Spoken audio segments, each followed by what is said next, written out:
अब तक चौथे अध्याय में हमने देखा कि विष्णु जी ने देवताओं को आश्वासन दिया कि वो शंखासुर का वध करेंगे।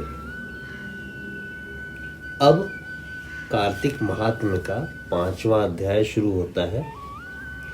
देवताओं को आश्वासन देकर भगवान ने मत्स्य का रूप धारण किया और विंध्याचल की पर्वत श्रेणियों में रहने वाले महर्षि कश्यप, जो सूर्य को अर्घ्य दे रहे थे, कि अंजलि में जा गिरे।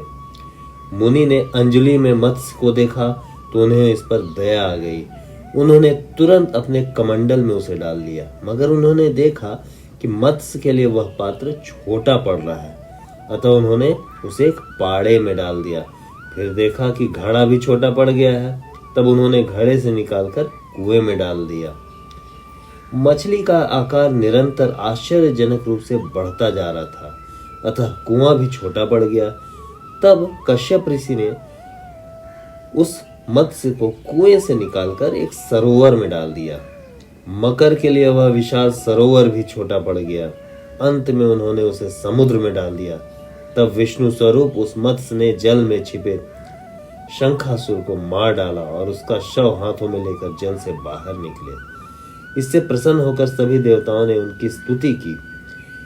इससे प्रसन्न होकर भगवान सभी देवताओं को लेकर बद्रीनाथ धाम आ गए और वहां उपस्थित ऋषि मुनियों से आग्रह किया कि वे जल में बिखरे ज्ञान की खोज करें। भगवान ने कहा कि अब देवताओं सहित वे प्रयाग में निवास करेंगे। भगवान के आग्रह पर सभी ऋषि मुनि समुद्र की गहराइयों में जाकर ज्ञान की खोज करने लगे।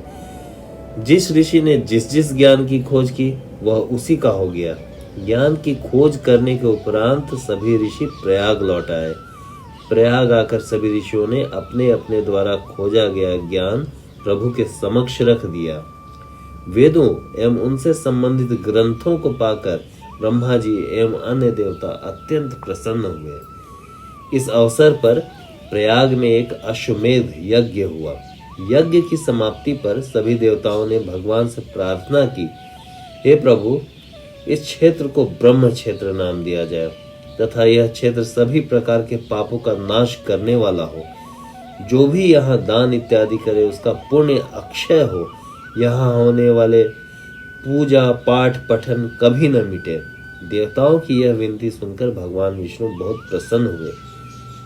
उन्होंने कहा, यहाँ भागीरथी गंगा और सूर्यपुत्री यमुना का संगम है, अतः यह स्थान तीर्थों का राजा अर्थात तीर्थराज होगा। माघ माह में जो तीर्थराज प्रयाग में स्नान पूजन अथवा दान पुण्य करेंगे उन्हें हर प्रकार की मुक्ति प्राप्त होगी। हे देवगणों, यद्यपि मैं सभी स्थानों पर हूँ, परंतु मुझे बद्री का आश्रम अति प्रिय है। बद्री धाम में केवल एक दिन का तप अन्यत्र किए गए 10 वर्षों के तप के समान है। नारद जी ने राजा पृथु से कहा, हे राजन, जो श्रद्धालु इस सुंदर कथा को श्रद्धा भक्ति सहित सुनता है वह तीर्थराज प्रयाग में स्नान और बद्री धाम के दर्शन का फल पाता है। इस प्रकार 5वां अध्याय समाप्त हुआ। ओम नमो भगवते वासुदेवाय।